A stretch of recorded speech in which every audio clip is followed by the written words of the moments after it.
살아가는 동안에 나의 힘을 의지할 수 없으니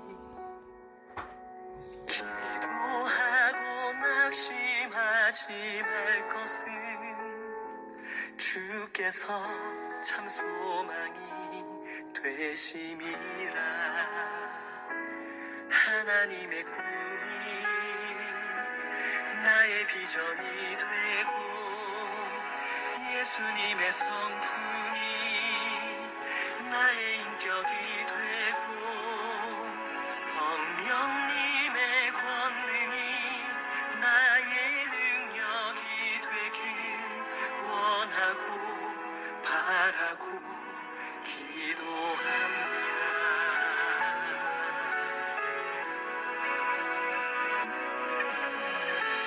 세상을 살아가는 동안에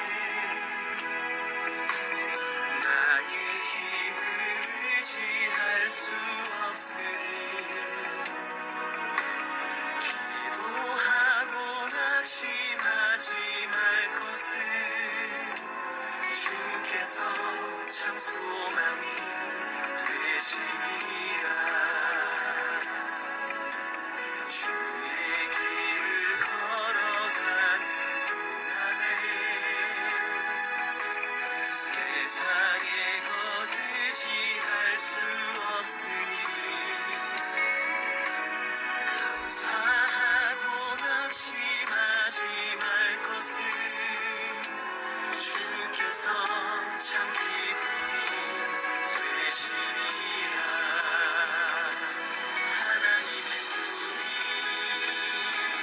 나의 비전이 되고 예수님의 성품이 나의 인격이 되고 성령님의 권능이 나의 능력이 되길 원하고 바라고 기도합니다.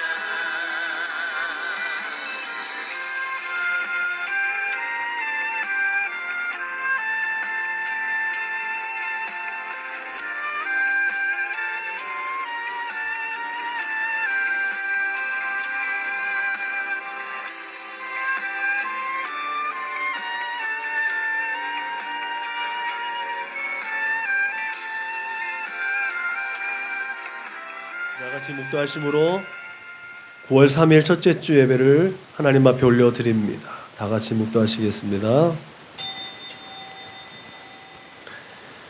참 좋으신 하나님 감사합니다. 무더운 여름이 지나가고 이제 선선한 가을바람이 불어오는 이 가을의 문턱에서 또 하나님을 예배합니다. 지난날에 우리에게 베풀어 주신 하나님의 은혜와 또 결실을 맞이하는데 감사함으로 하나님의 얼굴을 구하고 하나님 앞에 마음과 뜻과 정성을 다하여 하나님의 얼굴을 구하는 이 시간이 될 수 있도록 주님 인도하시고 축복하여 주옵소서. 우리를 기억하여 주셔서 이 거룩한 제단으로 불러주셨사오니 하나님 우리의 모든 것들이 하나님께 집중되어 줄 수 있도록 성령 하나님 임재하여 주시고 성령 하나님 함께하여 주셔서 이곳을 성전 삼아 주옵소서. 온전한 예배가 하나님 앞에만 올려드려 줄 수 있도록 인도하여 줄 줄로 믿습니다. 하나님 아직까지 이곳에 함께하지 못한 우리 믿음의 거룩한 동역자들 저들이 어느 곳에 어떤 모양으로 있든지 간에 하나님의 얼굴을 구하고 하나님의 은혜 안에 있어서 정말 믿음으로 이 세대를 정복해 나아갈 수 있도록 주님 인도하시고 이곳에 부어지는 하나님의 은혜를 저들이 동일하게 경험하는 복된 하루가 될 수 있도록 주님 인도하시고 축복하여 주옵소서. 감사하며 걸어가신 우리 구주 예수님의 이름으로 기도드렸습니다. 아멘. 응답 찬송 부르시겠습니다.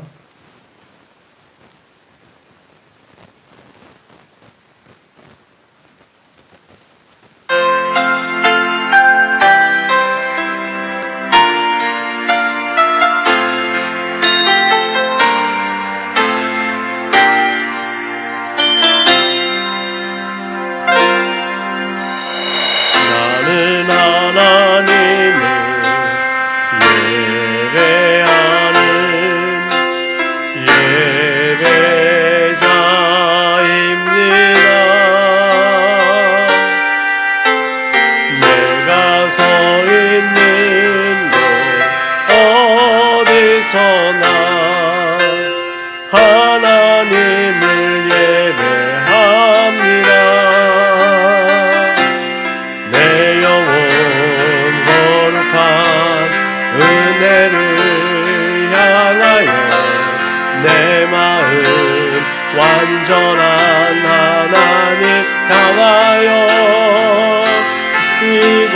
곳에서 바로 이 시간 하나님을 예배합니다.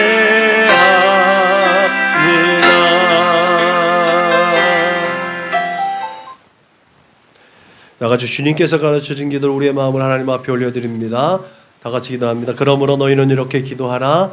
하늘에 계신 우리 아버지여, 이름이 거룩히 여김을 받으시오며 나라가 임하시오며 뜻이 하늘에서 이루어진 것 같이 땅에서도 이루어지이다.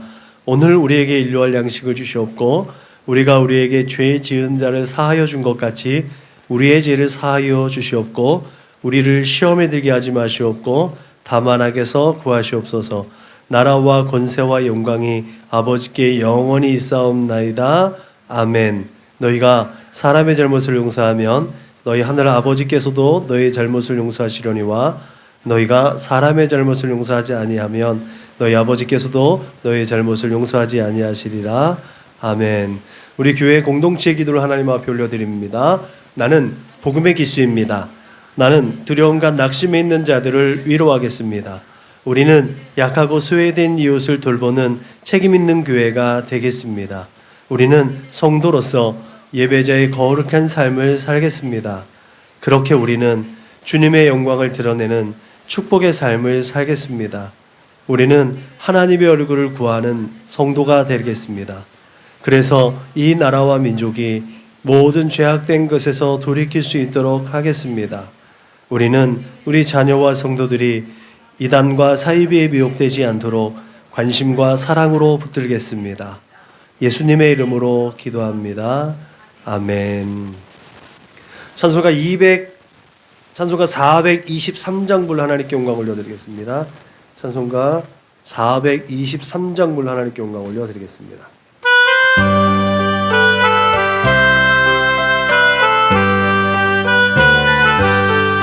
목보다 더 검은 죄로 물든 마음이 흰눈보다 너에게 깨끗하게 씻겼네. 주의 보혈 흐르는 내 믿고 뛰어나가 주의 은혜 내가 입어 깨끗하게 되었네. 모든 의심 걱정과 두려움이 사라져 슬픈 탄식 변하여 기쁜 찬송 되었네. 주의 보혈 흐르는데 믿고 뛰어나가 주의 은혜 내가 입어 깨끗하게 되었네. 세상국의 영화와 즐겨하던 모든 것 주를 믿는 내게는 분토만도 못하다. 주의 보혈 흐르는데 믿고 뛰어나가 주의 은혜 내가 입어 깨끗하게 되었네. 나의 모든 보배는 저 천국에 쌓였네. 나의 평생 자랑은 주의 십자가로다. 주의 보혈 흐르는데 믿고 뛰어나가 주의 은혜 내가 입어 깨끗하게 되었네.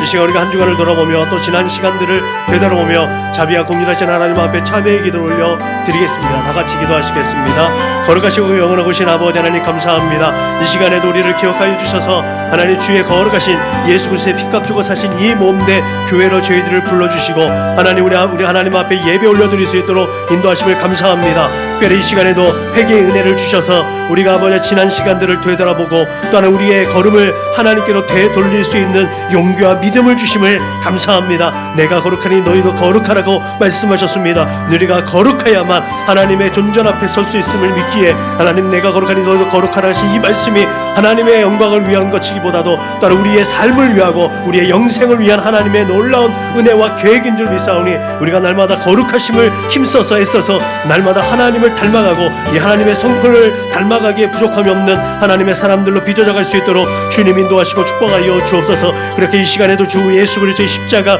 그 은혜를 힘입어서 아버지 나의 모든 연약한 것과 허물과 죄악된 것들을 주 십자가 앞에 내려놓습니다. 우리 주 예수 그리스도의 십자가 보혈로 깨끗하게 씻어주시고 덮어주시고 태워주셔서 하나님 앞에 온전하게 나아갈 수 있도록 주님 인도하시고 축복하여 주옵소서. 하나님 부족한 연약한 자가 아버지 나의 만족과 내 유익을 쫓아서 내 생각과 내 마음대로 떠나면 우리의 두 손과 두 발이 세상 죄악된 것을 향하였던 것들을 주님 보시고 하나님의 마음을 아프게 하고 슬프게 했던 그 모든 것들을 참회게 하고 하나님 앞에 온전히 나아갈 수 있도록 이 시간에 성령 하나님 우리의 마음을 붙잡아 주시고 거룩하게 하시고 성결하게 하여 주옵소서. 그렇게 거룩하고 진실한 마음으로 이 시간 주님의 손길을 의지하며 하나님 앞에 진실한 예배가 올려드려 줄 수 있도록 주님 인도하시고 성령 하나님 인도하여 주옵소서. 그렇게 성령 하나님의 인도하심을 따라 하나님의 얼굴을 구하는 참된 예배들로 하나님 이 시간에 우리 모든 성도들 한 사람 한 사람 하나님께 발견되어 줄 수 있도록 주님 인도하여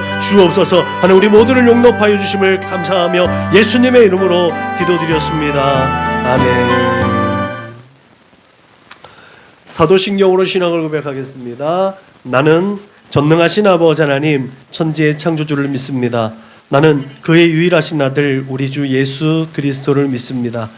그는 성령으로 잉태되어 동정녀 마리아에게서 나시고 본디오 빌라도에게 고난을 받아 십자가에 못 박혀 죽으시고 장사된 지 사흘 만에 죽은 자 가운데서 다시 살아나셨으며 하늘에 오르시어 전능하신 아버지 하나님 우편에 앉아 계시다가 거기로부터 살아있는 자와 죽은 자를 심판하러 오십니다.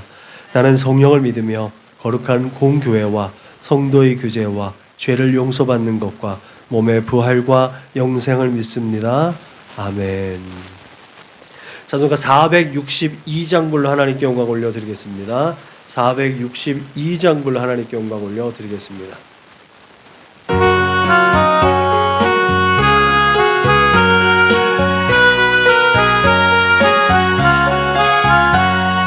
생명 진리 은혜 되신 영원하신 구세주 사람 대사 모든 인류 구원하여 주시니 영광 중에 계신 주님 그 신은 내 베푸사 사랑으로 채우시고 우리 고쳐주소서.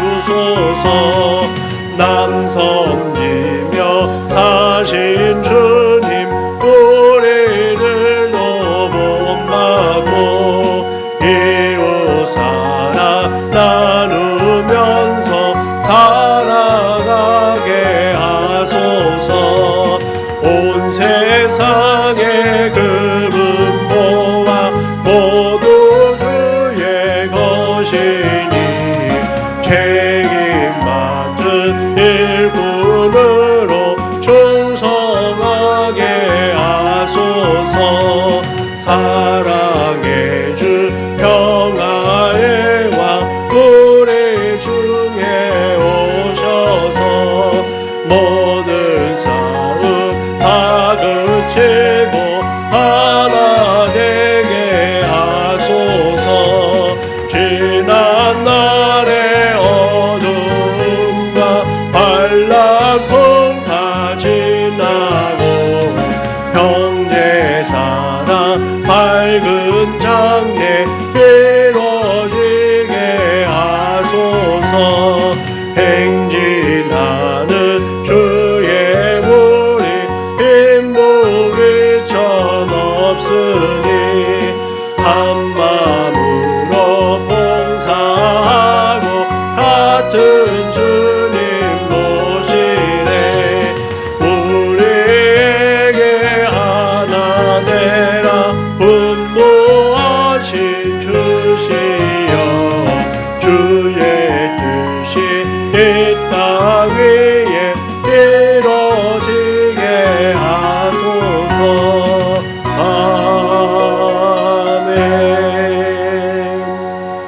받으신 하나님 말씀은 신약성경 마태복음 15장 1절로 11절 말씀입니다. 신약성경 25면 그 전후를 찾으시면 되겠습니다. 마태복음 15장 1절로 11절 말씀을 우리가 같이 읽겠습니다. 시작. 그때에 바리새인과 서기관들이 예루살렘으로부터 예수께 나와 이르되 당신의 제자들이 어찌하여 장로들의 전통을 범하나이까? 떡 먹을 때에 손을 씻지 아니하나이다. 대답하여 이르시되 너희는 어찌하여 너희의 전통으로 하나님의 계명을 범하느냐? 하나님이 이르셨으되 네 부모를 공경하라 하시고 또 아버지나 어머니를 비방하는 자는 반드시 죽임을 당하리라 하셨거늘 너희는 이르되 누구든지 아버지에게나 어머니에게 말하기를 내가 드려 유익하게 할 것이 하나님께 드림이 되었다고 하기만 하면 그 부모를 공경할 것이 없다 하여 너희의 전통으로 하나님의 말씀을 폐하는도다. 외식하는 자들아, 이사야가 너희에 관하여 잘 예언하였도다. 일러스되 이 백성이 입술로는 나를 공경하되 마음은 내게서 멀도다. 사람의 계명으로 교훈을 삼아 가르치니 나를 헛되이 경배하는도다 하였느니라 하시고 무리를 불러 이르시되 듣고 깨달으라. 입으로 들어가는 것이 사람을 더럽게 하는 것이 아니라 입에서 나오는 것이 사람을 더럽게 하는 것이니라. 아멘. 장로들의 전통과 하나님의 말씀, 이것이 그리고가 아니라 서로 맞대할 때 어떤 현상이 일어나느냐는 거죠.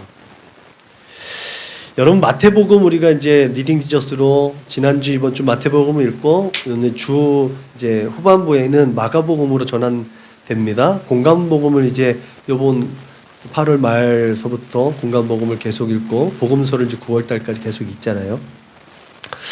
그런 의미에서 하나님의 말씀대로 산다는 것이 얼마나 중요한지, 하나님의 말씀대로 살 것이냐 아니면 우리가 여태까지 살아왔던 종교적 관습대로 살 것인가 굉장히 중요한 문제인데 마태복음은 그것을 우리에게 말해주고 있습니다. 마태복음 안에서의 배경, 예수님이 이제 활동했던 시기니까 분명 마태복음 안에서의 배경은 유대계 전체 안에서의 어떤 개혁적인 운동의 예수 운동의 하나예요. 그런 것은 이제 예수의 행적, 예수님의 행적이라고 볼 수 있는 것이죠. 그렇지만 이 복음서가 예수님의 행적이 이제 초대교회 성도들에게 이제 읽혀질 수 있도록 집필되어지고 그렇게 보여졌던 이 시기는요, 유대교와 기독교는 어느 정도 서로의 갈 길의 방향이 다르게 형성되어졌던 시기입니다. 말하자면 유대교 안에서의 한 분파로서의 나사렛파에서 이제는 엄연하게 그리스도에게 속한, 나사렛 예수 그리스도에게 속한 그리스도인으로서의 정체성을 조금씩 다져가고 있었던 그 상황 속에서 예수님의 교훈과 예수 그리스도를 통한 하나님의 위대한 섭리와 계획을 마태는 기록하고 있고, 또 마태의 공동체, 그러니까 마태의 제자들이 이제 마태복음을 편집한 거 아니겠습니까? 그들이 그렇게 구축해 나가고 있었다는 거죠. 분명히 의도가 있는 복음서의 이제 모습을 우리는 보고 있는 것입니다. 이런 입장에서 마태복음은 예수께서 메시아의 삼중 직무, 예수님께서 이 땅에서 하셨던 직임이 뭐냐?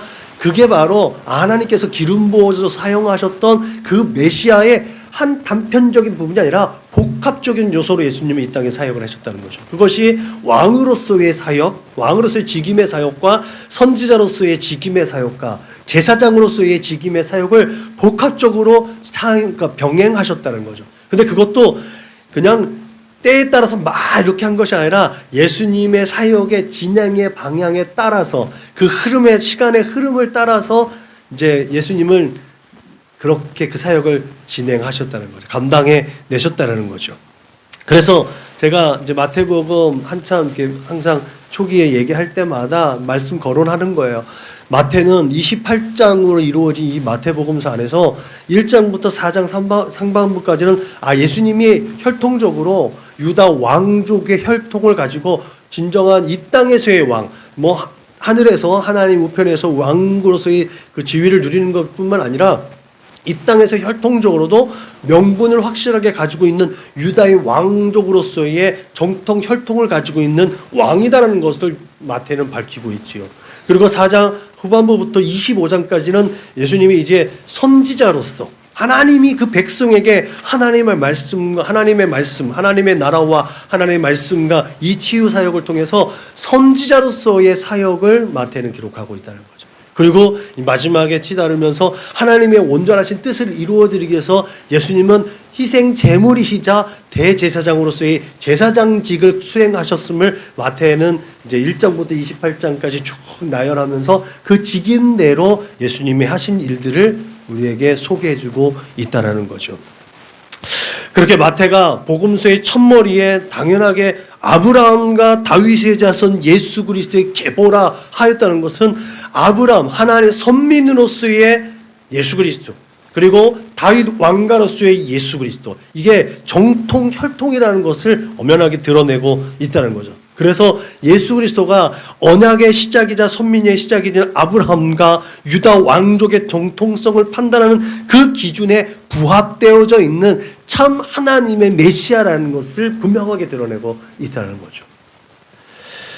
그렇게 레위 지파에 속했던 세리였던 마태는 모세의 율법을 신봉하는 유대인들에게 그들이 그토록 고대하는 모세와 같은 선지자가 바로 나사렛 출신의 예수라는 사실을 분명하게 밝히기 위해서 이것을 기록했을 뿐만 아니라 지금 많은 핍박과 환난과 고통 중에 있는 그리스도에게 속한 그리스도인들에게 우리가 예수를 믿는 것이 정통이라는 것을 증언해주고 있다는 거죠.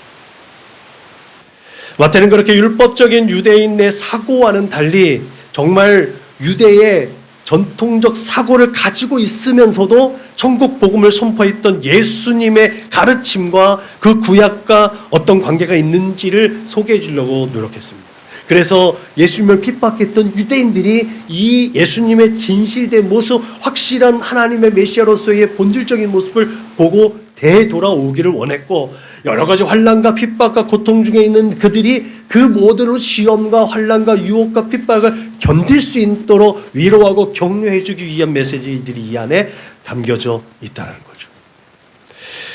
그래서 마태복음 안에서는 무엇으로 하신 말씀을 이루려 하심이라는 이 문구를 통해서 지속적으로 구약에 선포되어진 그 말씀이 예수 그리스도로 말미암아 성취되어졌다라고 하는, 그래서 구약은 모세의 율법으로 대변되잖아요. 신약은 은혜인데 약속의 성취가 이루어진 게 여호수아, 하나님께서 약속하신 가나안 땅에 여호수아가 정복해서 하나님의 약속하신 땅의 정복의 성취는 가나안 정복을 통해서 이루어졌잖아요.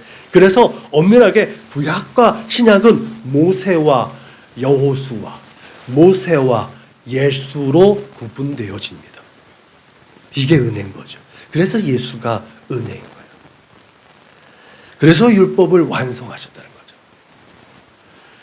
그렇게 마태는 예수께서 구약의 성취자로서의 새로운 신앙 공동체의 새로운 율법을 우리에게 또 전해 주었고, 그 공동체는 이방인까지 포함한 새로운 하나님의 나라라는 것을 분명하게 마태는 말하고 있습니다. 그래서 마태복음 안에는 유대인들과 차별되어진 것처럼 그들의 회당이라는 말이 거듭해서 등장하기도 합니다. 그렇게 마태복음서 안에는 유대 기독교의 모습과 또 이방인 기독교 안에가 혼조되어져 있는 상황들을 우리에게 소개해주고, 그렇게 유대 교와는 차별되어져 있는 기독교를 우리에게 소개해주고 있다는 것들을 우리가 말씀을 읽으면서 한 번씩 발견해 볼 수 있기를 주님의 이름으로 부탁을 드립니다. 우리 마태복음 읽을 때는 조금 구조적으로 읽는 게 중요합니다. 왜? 이것은 유대 기독교인들에게 일차적으로 이제 소개해주는 예수님 이야기이기 때문에 아까 말씀드렸던 것처럼 구약의 말씀을 이루는 것도 되게 중요해요. 그래서 이 구약 사람들은 일단 모세에 집중되어져 있는 거죠. 아, 예수가 모세와 같은 그 선지자라는구나 라는 것들을 분명하게 이제 유대인들에게 소개해줘야 되기 때문에 이 마태복음도 5개의 예수님의 말씀의 구조로 편집이 되어져 있어요. 그래서 5개라고 하면 모세오경이 5개니까 마태복음도 5개의 구조로 되어 있구나.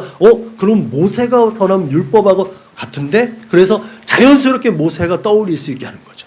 그래서 마태복음 안에는요, 이 말씀을 마치심에 또 아니면 명하시기를 마치시고 이 모든 비유를 마치신 후에 이 말씀을 마치셨다라는 이 문구를 통해서 구조가 딱딱 5부분으로 나눠집니다. 그리고 예수님은 말씀하시고 또 명령하신 다음에 말씀을 선포하신 다음에 이 말씀으로 그치지 않고 바로 실행하시는 거예요. 그래서 기적과 이적을 나타내는 표적 기사가 이 말씀을 마치시고 다음에 이루어지는 거예요. 그래서 이 말씀 강화 사건과 예수님이 행하신 것이 한 세트인 거예요. 이 한 세트가 5개 세트가 마태복음 안에 있다는 것을 이해하시고 읽으시면 좋습니다. 그래서 이 말씀 안에서 모세와 같은 그 선지자가 임마누엘로 오신 그 하나님, 예수가 바로 임마누엘이구나 라는 것을 마태는 우리에게 소개해주고 있다는 사실을 기억하시길 주님의 이름으로 부탁을 드립니다. 이러한 기본적인 정보 이해를 통해서 마태복음을 들여다보면서 진정한 하나님의 나라에 대한 비전을 우리가 볼 수 있음을 믿으시기 바랍니다. 또한 그렇게 우리가 생각하고 살아왔던 축복이라는 개념이 과연 무엇인가? 이 땅에서의 재물과 건강과 또한 권세, 이것이 축복인가? 그것이 정말 성경에서 말하고 있는 축복인가? 그러면 아브라함은 축복을 버리고 온 사람이에요. 그런 축복을 버리고 온 사람에게 하나님께서 네가 복의 근원이 되라는 게 말이 안 되잖아요. 성경에서 말하는 축복은 적과 꿀이 흐르는, 또 유브라테스와 그 정말 비옥한 초승달 지역에서 얻을 수 있는 그 많은 소산물들 아무 소용이 없다는 거예요. 출애굽에서 우리가 역사 출애굽서에서 볼 수 있듯이 그 땅에 기근이 들었어요.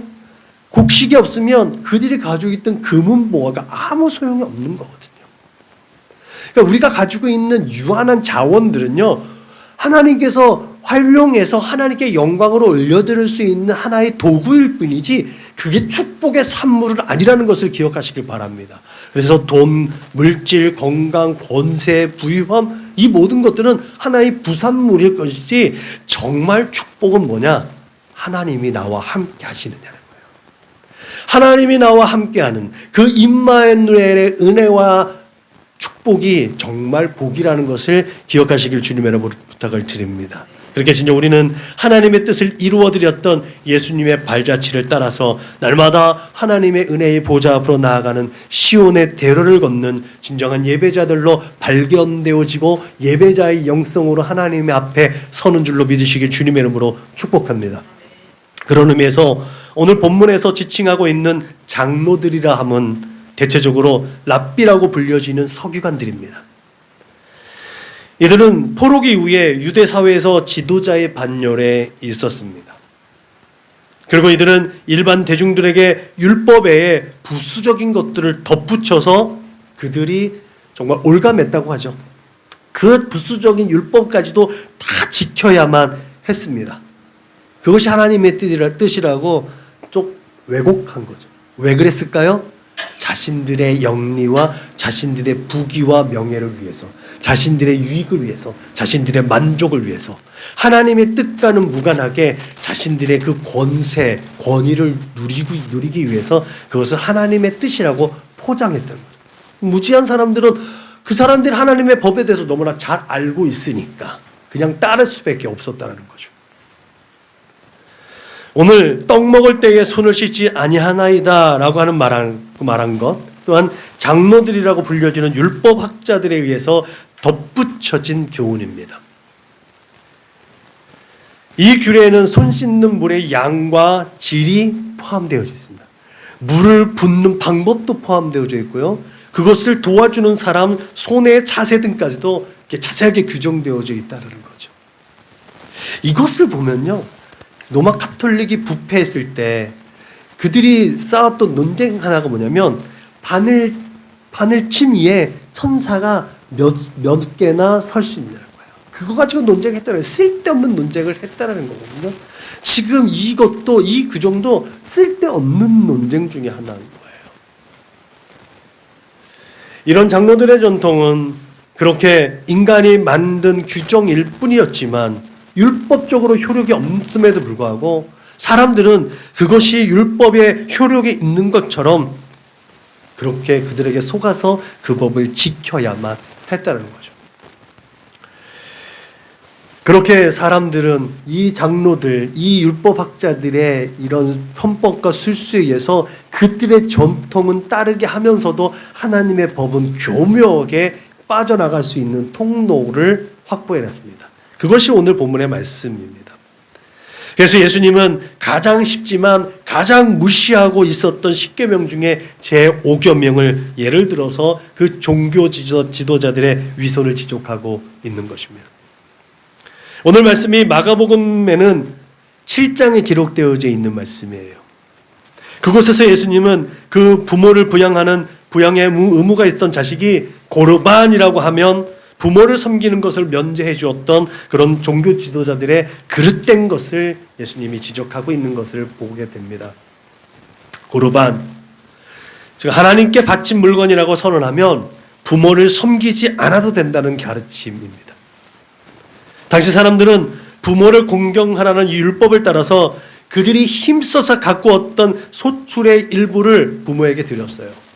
그러니까 어느 목사님, 우리 이제 가까이 지내는 목사님 한 분이 또 그런 부분이 있대요. 그 딸이 4명이 있는데요. 딸 넷이 지금 또 그렇게 하고 있대요. 그러니까 우리 목사님이 이제 정통 목회는 은퇴를 하시고 다른 이제 특수 기관 사역을 하시는데 딸들이 소득의 10분의 1을 11조를 드리고 또 10분의 1은 부모님께 이제 올리는 거예요. 네, 그렇게 해서 부모님들이 그때 살았던 삶의 자리 가운데서 이제 협력하고 섬기는데 부족함이 없도록 그렇게 섬기고 있다고 해요. 그게 이제 그때 당시에도 있었던 거죠. 제가 이제 예전에 10의 3조의 목표를 세우고 10의 1조는 예물로 드리고 10분의 1은 선교 예물로 드리고 10분의 1은 문화 선교 때문에 이제 책을 구입하는 도서에 하는 그런 것들이 그 안에 담겨져 있는데 내가 우리 자녀들한테는 그런 교육을 안 해서 좀 내가 그저 부족한 부분이 그 선교사님 말을 들으면서도 나는 그렇게 했는데 우리 자녀들한테는 그런 교육을 안 해서 참 미안하다는 생각을 하는데 한번 그런 것들을 훈련하고 수련해 볼 수 있기를 주님의 이름으로 부탁을 드립니다. 자녀들에게 이 믿음의 유산을 물려준다는 건 신앙만이 아니라 신앙은 늘 얘기했듯이 자전거 바퀴를 돌려야 되거든요.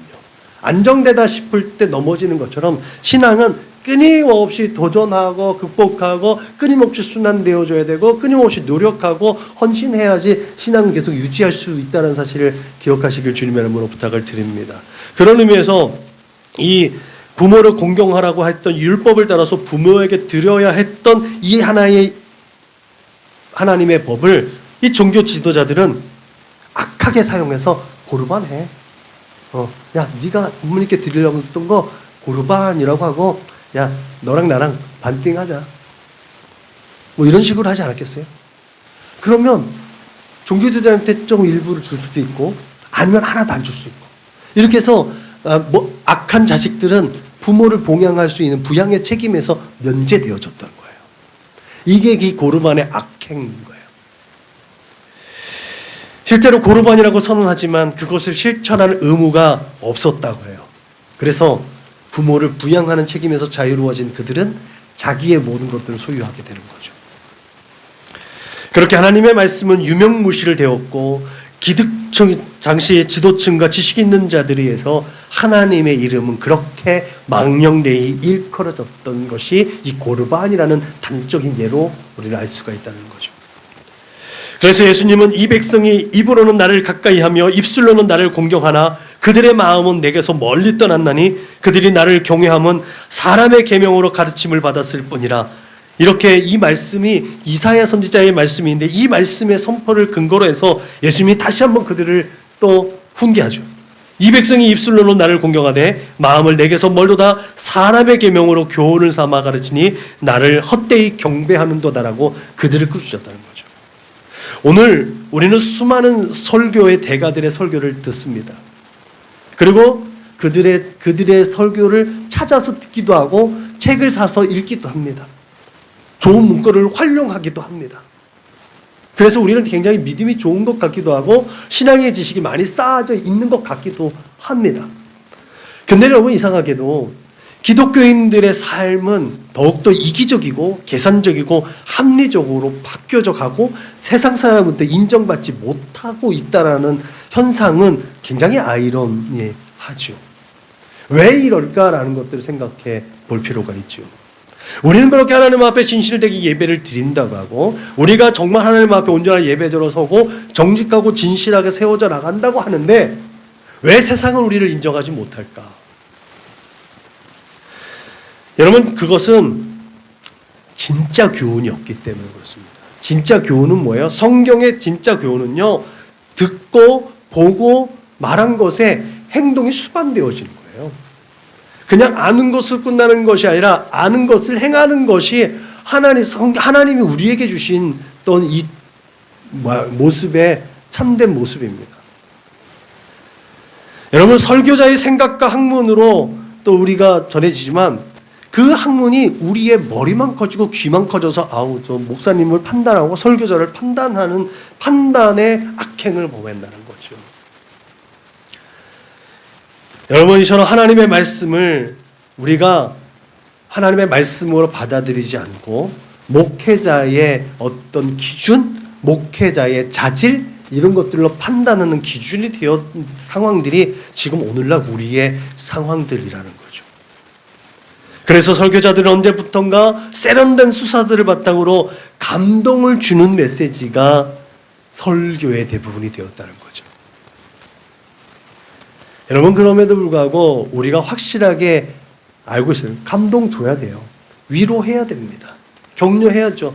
정말 삶의 자리가 처절하잖아요. 맨날 전쟁과 같은 그 삶을 살고 하나님 앞에 예배드리고 있는 성도들을 위로하고 격려하고 그들을 또한 품어줄 수 있어야 되는 거죠. 그런데 1차적으로 하나님의 말씀은 선포되어지는 겁니다. 그렇게 선포되어져야 되는 진리이고 우리의 심령과 골수를 쪼개고 감찰하는 권세와 능력이 있는 거예요. 우리가 처절하게 전쟁과 같은 삶을 살고 있는 중에 우리가 세상 가운데 속하여서 세상 사람들과 똑같이 악유다툼하며 살아가지 않았는가? 거기에서 욕심과 이기심과 또한 사람들과 분쟁하고 다투면서 내 욕심을 채우려고 하지 않았는가? 내 정욕대로 잘못 살지 않았는가에 대한 분명한 깨달음이 하나님의 말씀 앞에서 나를 분별할 수 있어야 된다는 거죠. 그게 강단에서 선포되어지지 않으면 누가 알겠어요? 누가 말해주겠어요? 좀 전에 말씀드렸듯이 물론 청중들의 삶을 이해하고 위로하고 격려하고 그 예배의 지루함을 달래줄 필요성도 분명히 있습니다. 그러나 그 모든 것보다 우선되어져야 할 것이 바로 살아계신 하나님의 말씀, 살아계신 하나님의 거룩하신 뜻이 온전하게 전달될 수 있어야 된다는 거죠. 하나님이 지금 너의 상황을 보시고 뭐라고 하실까? 하나님이 지금도 너의 삶의 모습, 너의 삶의 마음의 중심을 보시고 뭐라고 말씀하실까라는 것들을 제시해 줄 수 있어야 된다는 거죠. 그때 우리가 하나님 앞에 서는 거 아니겠습니까? 그 말씀 앞에 섰을 때 내가 한 주간을 살면서 내가 이 세상에 살면서 정말 유토피아를 이루면서 살 수는 없지만 그럼에도 불구하고 신앙적인 양심과 윤리를 가지고 살아가는 거에서 내가 조금 벗어나지는 않았는가? 세상이 말하는 도덕의 가치와 윤리적 가치와 사회적 규범적 가치보다 그거보다도 못하게 살지는 않았는가라고 나를 판단할 수 있는 기준을 세워줘야 되는 거 아니냐는 거죠. 여러분, 그런데 이 시대는 설교자가 인기를 추구하고 학문을 추구하고 그 세련된 미사일구를 추구해서 사람들의 마음을 빼앗는 데만 혈안이 되어져 있다는 것을 또한 간과할 수 없는 거죠. 이게 무엇을 의미하는지 아세요?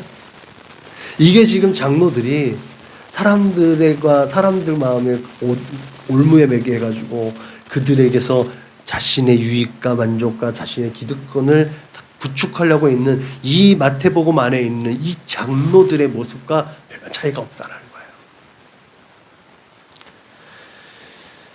여러분, 종교개혁 이전에 교황과 사제들이 평신도들의 귀를 막고 입을 막고 생각을 막고 자신들의 권위와 권세를 누리려고 하나님의 말씀을 제대로 가르치지 않았어요. 하나님의 말씀이라고 하지만 하나님의 말씀을 왜곡하고 하나님의 말씀을 또한 미화해서 사람들에게 애매하게 가르쳤어요. 책임지려고 하지 않아서. 그 결과 신자들은 무지한 자들이 되었습니다. 그렇게 어리석은 십자군 전쟁에 동원되어져서 그 교권과 황권의 희생자가 되었고 아주 기독교 역사의 치명적인 약점과 치명적인 결격 사유가 되었습니다. 그렇지만 종교개혁 이후에 마틴 루터에 의해서 성경이 이제 일반 대중들이 다 읽고 볼 수 있는 라틴어로 번역이 된 다음에 성도들이 성경을 읽고 의식이 깨어지기 시작한 거예요. 아, 하나님의 말씀이 그게 아니구나. 그래서 개혁교회가 일어나기 시작한 거 아니겠습니까? 그렇게 새로운 지평을 열어갔던 기독교회가 이제 종교개혁 500년이 넘는 이 시점에 또다시 그렇게 귀가 막히고 눈이 막히고 입만 살아있는 어리석은 지혜의 장이 되어버렸다는 거죠. 이 모든 것이 또한 말씀을 제대로 가르쳐야 할 지도자들의 책임이기도 합니다. 저의 책임이기도 합니다. 그리고 그 이면에는 장로들의 전통을 따르던 유대인처럼 교리나 교단의 정체성을 성경의 권위보다 더 우월하게 가르친 그 목회자나 교수들이 있다는 것도 부인하기 어렵습니다. 이러한 모습 속에서 인본주의적인 것들이 얼마나 교회 안에도 많이 스며들어 와서 교회 안에 다 중심을 잡고 있는지 우리가 한번 판단해 볼 필요가 있는 것이죠. 좀 더 편하게 하나님을 섬길 수 있는 방법을 찾는다라는 그 미명하에 자행되어진 예배와 경배, 긴장감이 사라진, 경외감이 사라진 그 예배에는, 그 예배와 경배에는 결국 하나님과 예수님은 빠져 있고 우리들의 흥과 열정만 남아 있다는 거죠. 얼마 전에 새롭게 하소서라는 어떤 짤막한 토막에서 그 유명한 그 최시원인가요? 최시원 가수 맞죠? 최시원 가수가 찬양을 이제 안 부른다. 그러니까 본인 부르지만 대중적으로 찬양을 부르지 않는다는 거예요. 그가 그런데 예배 콘서트를 갔는데 어느 순간에 와서 매니저한테 아, 나 노래 잘했어? 라고 하더라는 거예요. 본인이. 그러면서 깨달았대요. 아, 하나님께 불려진 찬송가 예배. 근데 거기에 아, 내가 중심이었구나 라고 해서 대중적인 것을 자기가 찬송을 하지 않는다고 하더라고요. 집회 찬송을 하지 않는다고. 그 깨달음이 되게 중요한 것 같아요. 아, 내가 지금 예배를 하고 내가 지금 찬송을 부르고 내가 지금 기도를 하고 내가 헌신하고 봉사하는데 내 안에 하나님이 이 열정과 헌신과 우리의 강구를 하나님이 받아주시는가? 하나님께서 내 음성에 귀 기울여 주시는가? 라는 의식이 있느냐는 거예요. 그것이 우리의 신앙생활에 굉장히 중요한 중심인 줄로 믿으시길 바랍니다. 여러분, 이 모든 문제의 답이 오늘 예수님의 말씀 가운데 있어요. 이 백성이 입술로는 나를 공경하되 마음은 내게서 멀도다. 사람의 계명으로 교훈을 삼아 가르치니 나를 헛되이 경배하는도다. 어쩌면 오늘 얼마 전에 우리가 설교에서 요한 3서를 살펴봤듯이 요한이 가이오에게 보낸 편지를 통해서 엿볼 수 있듯이 자신이 주인이 되어버린 사람들의 진면목을 볼 수 있는 거 아니겠습니까? 우리는 저마다 자신들의 입맛에 맞는 공동체를 세워놓고 있습니다. 그리고 자신의 입맛에 맞는 교회, 자신의 입맛에 맞는 공동체를 찾아갑니다.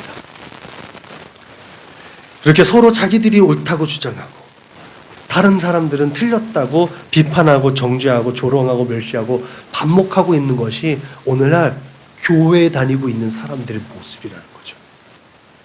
그들 안에 하나님이 있겠습니까? 그들 안에 예수님이 있겠습니까?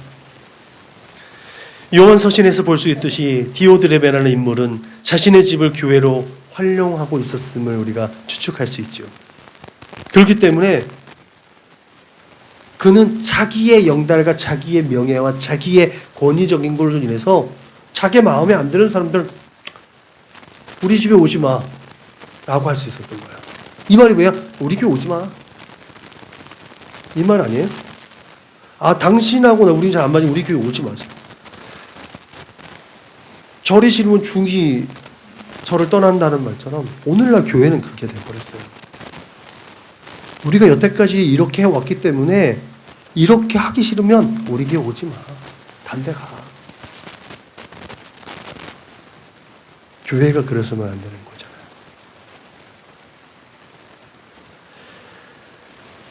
그러므로 자신의 입맛에 맞지 않는 사도와 성도들까지도 교회에서 내쫓고 비방하면서 자신들의 입맛에 맞는 교회를 구축하려고 했던 것이 바로 디오드레베의 모습이 아니었냐는 거예요.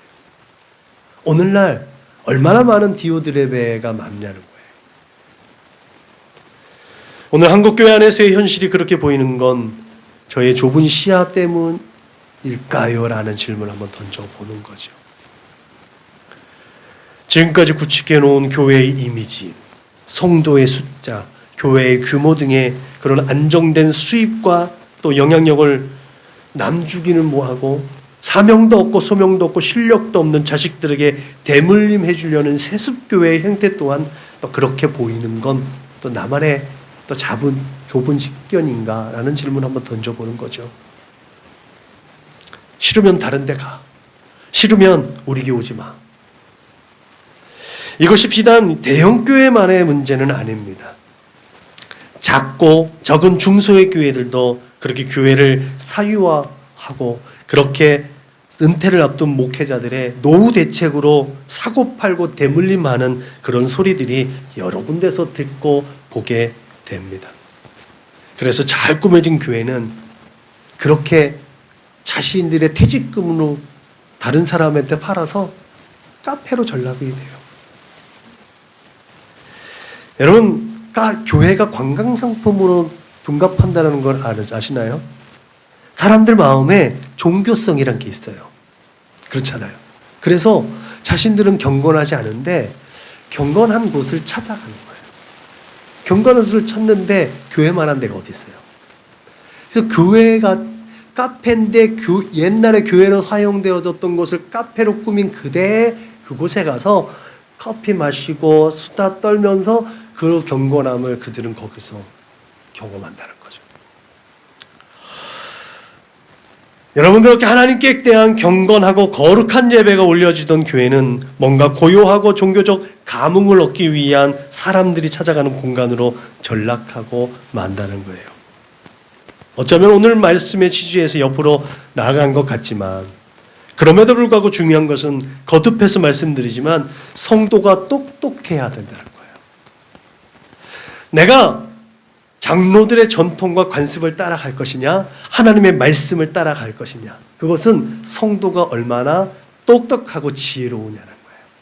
우리 목사님 말씀에 따라서 사는 게 좋지, 우리 교회 방침 따라 사는 게 맞지, 그런데 그것이 옳지 않다면 옳지 않다라고 말할 수 있는 용기와 믿음과 그것이 진짜 교회를 사랑하는 마음이라는 사실을 우리는 분명히 기억해야 될 줄로 믿으시길 주님의 이름으로 부탁을 드립니다. 그때 그렇게 시대를 분별하고 상황을 올바르게 판단하고 그렇게 공유하는 공동체나 이웃들에게 일련의 상황과 상태를 정확하게 설명할 수 있어야 그것이 온전하게 믿음을 표현하는 것이고, 그래야 그리스도인은 장로들의 전통보다는 하나님의 말씀을 따라 생명 있는 삶을 살아낼 수 있음을 믿으시길 주님의 이름으로 축복합니다. 그렇다면 여러분, 오늘 예수님은 오늘 우리에게 어떤 가르침을 주려고 이 고르반 이야기로 그때 그 당시 종교 지도자들과 대적하셨냐는 거예요. 주님의 제자들에 대한 반박으로 그들이 정말 예수님이 제자들을 옹호하기 위해서 이 고르반 이야기를 꺼내들었냐는 거예요. 그렇지 않다는 것쯤 우리가 잘 알잖아요. 예수님은 오늘 우리에게 형식적인 그 어떤 행위보다도 우리의 내적인 중심에 대한 말씀을 가르치고 계시다는 거죠. 정말 하나님이 무엇을 원하시냐는 거예요. 입으로 들어가는 것이 사람을 더럽게 하는 것이 아니라 입에서 나오는 그것이 사람을 더럽게 하는 것이다 라고 말씀하신 주님께서 이 말씀 제자들에게 자세하게 풀어서 설명합니다. 그것이 오늘 18절부터 20절에 있는 말씀이에요. 입에서 나오는 것들은 마음에서 나오나니 이것이야말로 사람을 더럽게 하느니라.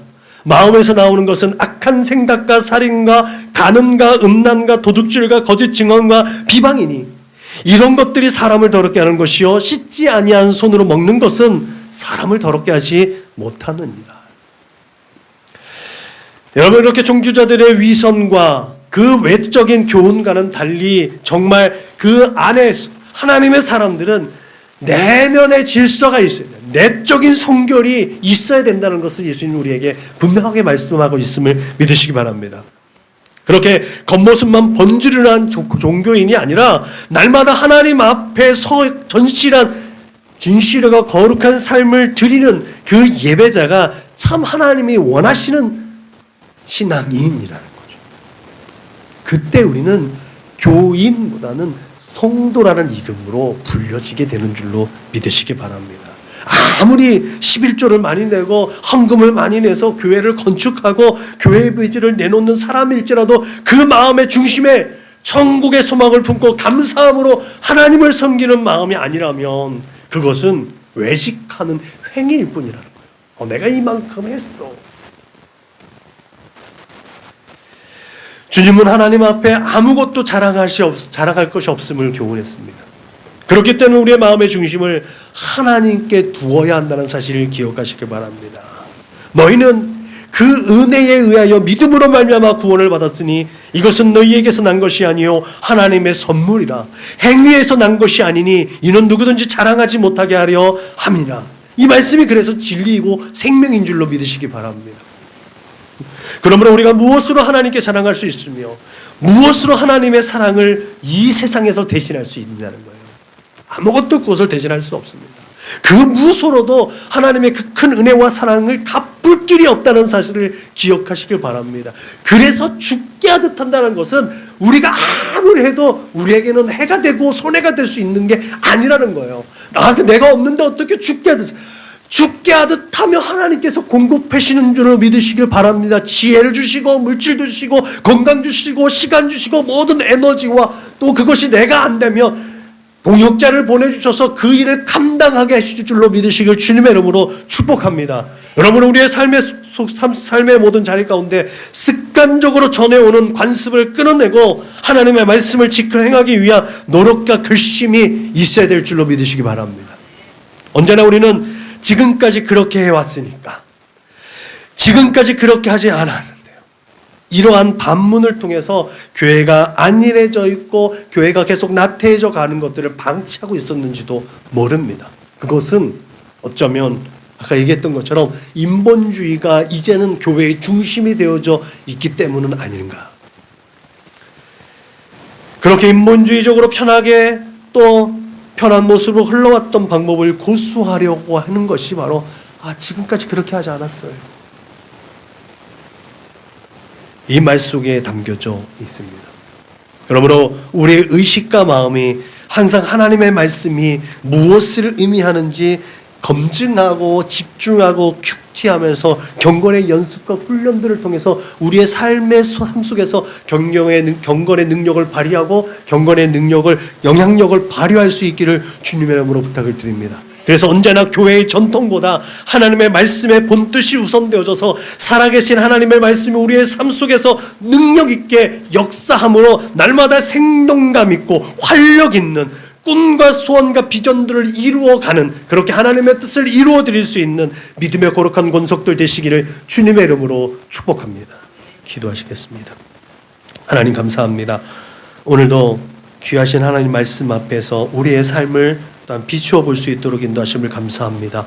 하나님, 우리의 삶의 자리 가운데 앞서 행하신 예수 그리스도가 모델되게 하시고 예수 따라가는 거룩하고 복된 삶 가운데 하나님의 뜻을 이루어드리는 믿음의 삶을 살아낼 수 있도록 주님 축복하여 주옵소서. 하나님의 말씀 따라 순종하며 살 때에 장로들의 전통과 같은 교회의 관습적인 종교적인 관습을 따라서 어리석은 사람 되지 아니할 수 있도록 늘 날마다 하나님의 은혜를 구하는 우리 모두가 될 수 있도록 주님 축복하여 주옵소서. 감사하며 걸어가신 예수님의 이름으로 기도드렸습니다. 파송 찬송 부르시겠습니다.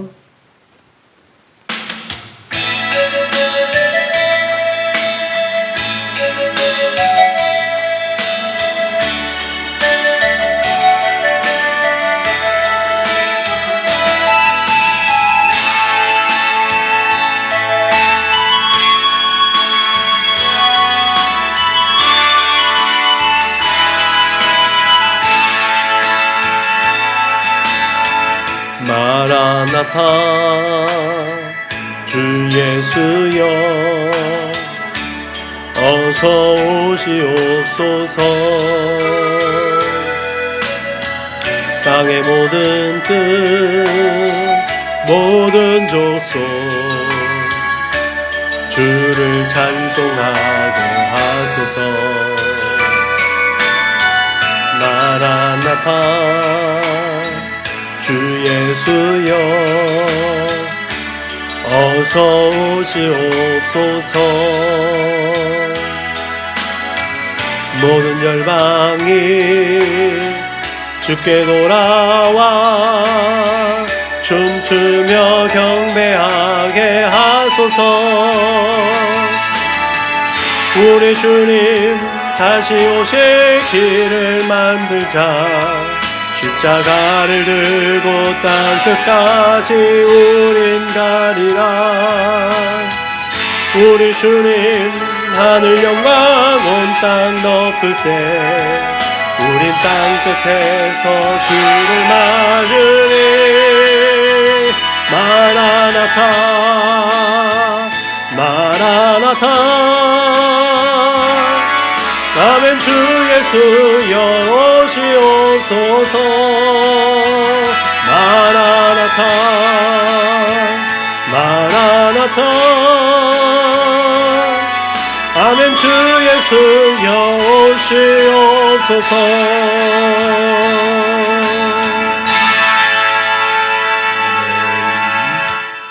다 같이 우리 교회 구호를 제차합니다. 시작. 예수를 말하고 예수를 말하게 하는 건강한 교회가 됩시다. 아멘. 이제는 길이요 진리요 생명 되신 우리 구주 예수 그리스도의 은혜와 아버지 하나님의 그 크고 넓고 깊고 영원하신 사랑과 보혜사 성령님의 내주하시고 교통하시고 역사하심이 이제 관습적으로 이 교회의 전통을 따라 행하는 어리석은 삶의 모습이 아니라, 그런 종교인의 모습, 그런 외식적인 삶의 모습이 아니라 하나님 말씀 가운데 길을 찾고 하나님 말씀이 이 세상의 삶의 원리를 찾고 그렇게 생명의 길을 찾아 그렇게 하나님 말씀대로 순종하며 주 예수 그리스도의 삶을 재현하며 예수께서 걸으신 그 길을 순종하며 따라가며 하나님의 기쁨이 되어지고 하나님께 영광을 올려드리시고 하나님의 마음을 시원하게 하고 하나님의 얼굴에 미소 짓게 하겠노라고 그렇게 다짐하고 고백하고 결단하는 우리 사랑하는 믿음의 거룩한 권속들 저수긴 머리 위에, 저들의 가정과 직장과 사업장 위에, 저들의 꿈과 소원과 비전과 학업 위에, 저들과 관계하는 모든 사람들 머리 위에 지금부터 영원토록 충만하옵기를 축원하옵나이다. 아멘.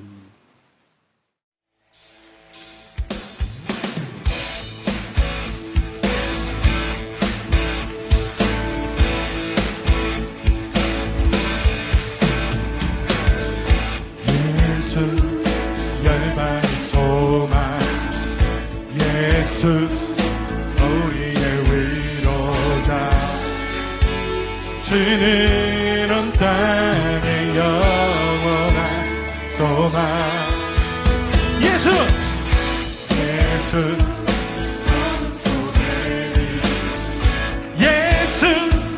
변함없는 진리, 주는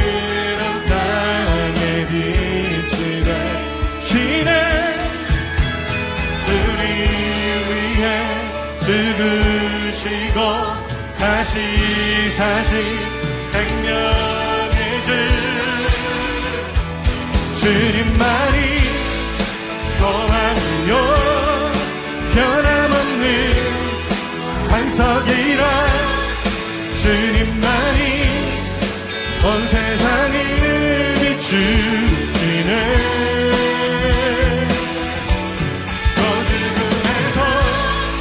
구하신 우리 구주 평강의 왕, 주를 믿는 모든 자의 소망 되신 주를 믿네. 아멘.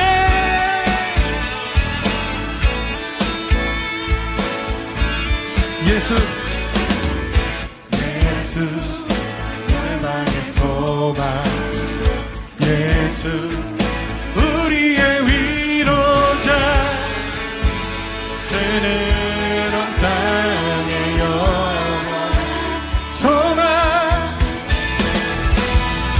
예수 어둠 속에 예수 변함없는 진리 새로운 땅의 빛이 되시네 우리 위해 죽으시고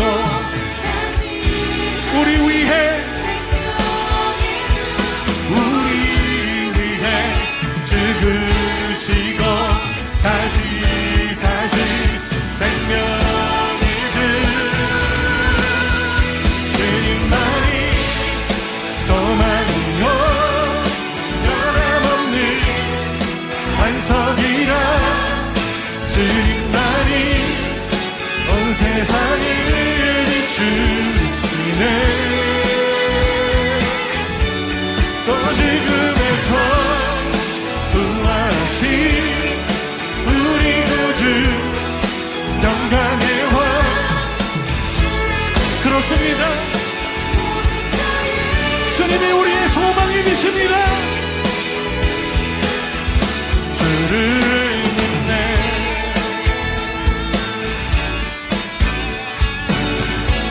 우리 믿음으로 고백하며 나갑시다 우리 위해 죽으시고 다시 사신 생명 우리 위해 죽으시고 다시 사신 생명의 주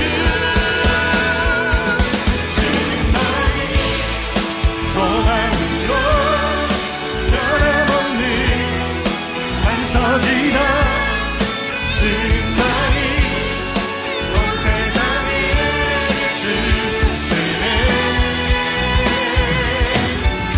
또 죽음에서 부활하신 우리 구주 평강의 왕 주를 믿는 모든 자의 소망 되시네 주를 믿네